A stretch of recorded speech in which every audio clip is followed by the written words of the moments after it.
Okay guys, in this video I will shortly recap on some of the ratios that we'll be working with. First of all, I'll focus on return on investment. Return on investment is in many ways the central ratio for us to understand and analyze the company's financial situation.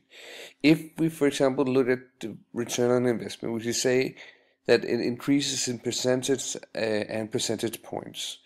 Higher or lower than market interest. Market interest normally at this current market we would state that it would be between around 4%.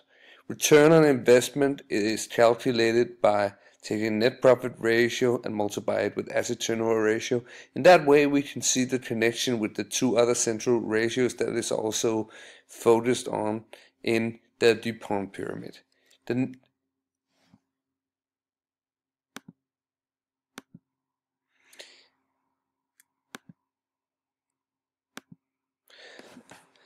The next one I'll focus on right now is the debt ratio. And the debt ratio, it increases in percentage and in percentage points. It has effects on return on investment. If ROI is higher than the debt ratio, it means that the company is making money upon its debt.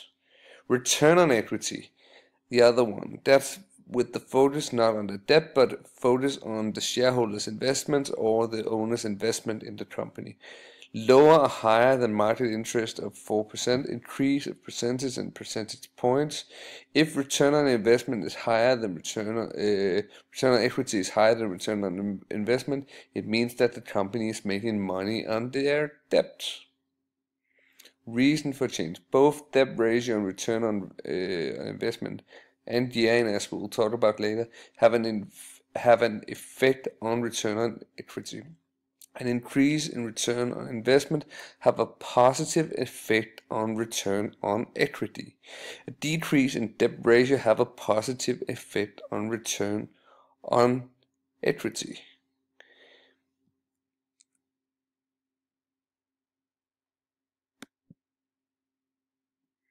Increase in percentage and percentage point. Effect on return on investment. Return on investment that we talked about is calculated by taking net profit ratio and multiply it with asset turnover ratio. The asset turnover ratio, which is also very central, is an increase in percentage, and it's not in percentage this time, it's in times per year. Effect on ROI is return on investment is calculated by net profit ratio multiplied by asset turnover ratio. Therefore, we'll see if asset turnover ratio increases, it will have a positive influence on return on investment. Gearing, which is the new and also which I'll also talked about in another video, is also a central ratio to talk about. An increase in gearing can have a positive effect on return on equity if the marginal is positive. This means ROI is higher than debt ratio. If ROI is higher than debt ratio, as you see here, an increase in gearing can have a negative effect on return on equity if the marginal is negative. Debt ratio is higher than return on investment. Debt ratio is higher than return on investment. Gearing can be calculated by focusing on average debt and divided with average equity capital. So as we see here, the debt is on top and the equity is on the bottom. So when we see the gearing actually increasing, we'll actually see a situation where the debt might actually increase and the average equity capital might be decreasing. There can be many reasons for this. This can be if the owners decide to pay some of it in dividends to their owners. It can also be the situation where the company needs to invest more and they don't have the money themselves, but on the other hand they still want to follow the investment, and the debt ratio isn't very high, so it's possible to buy. It's actually possible also with the interest to actually borrow the money at a reasonable price. Therefore, they actually will focus on finances it with debt. This will of course create a situation where the average debt will increase, the average equity capital will probably stay at the same level.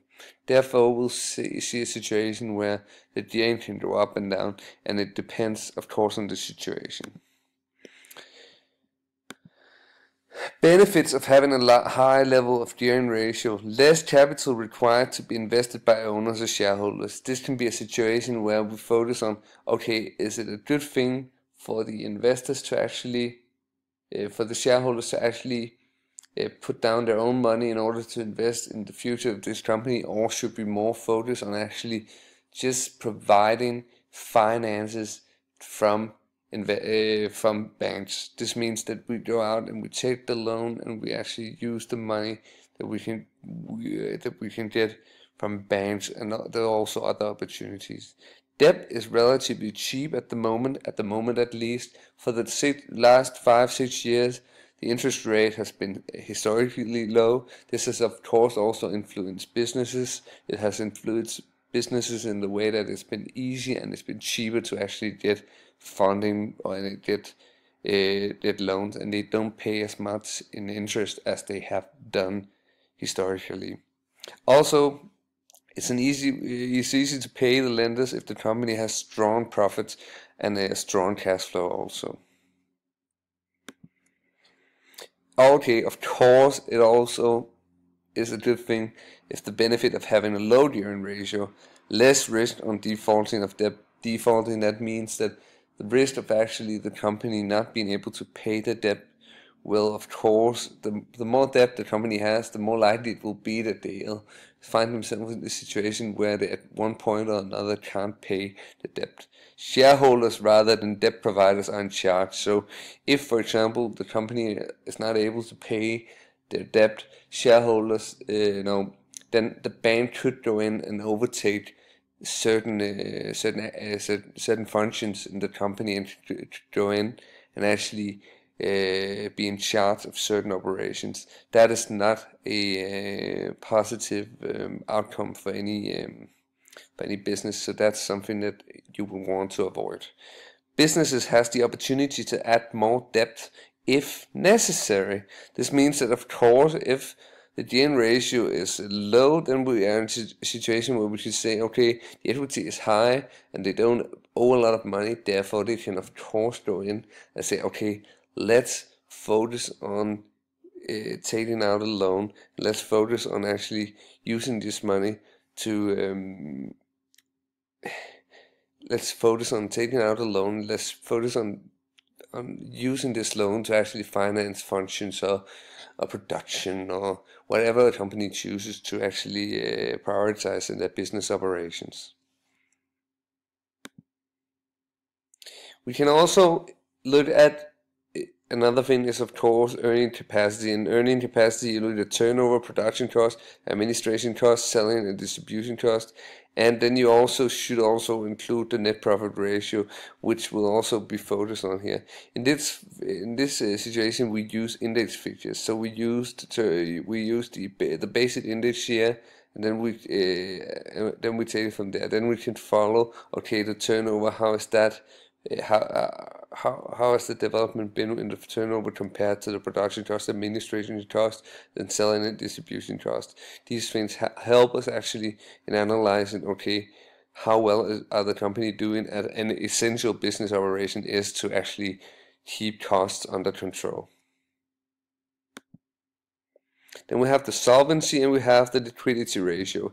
And the solvency ratio increase in percentage and percentage points is solvency ratio higher in the interval between 30 to 40%, which is acceptable level.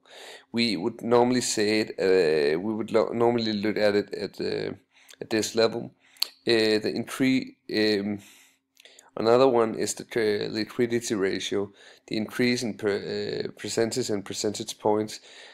If it's the level higher than or at least 100, but it's also of course a good situation if it's above 150%, but 100% is also acceptable.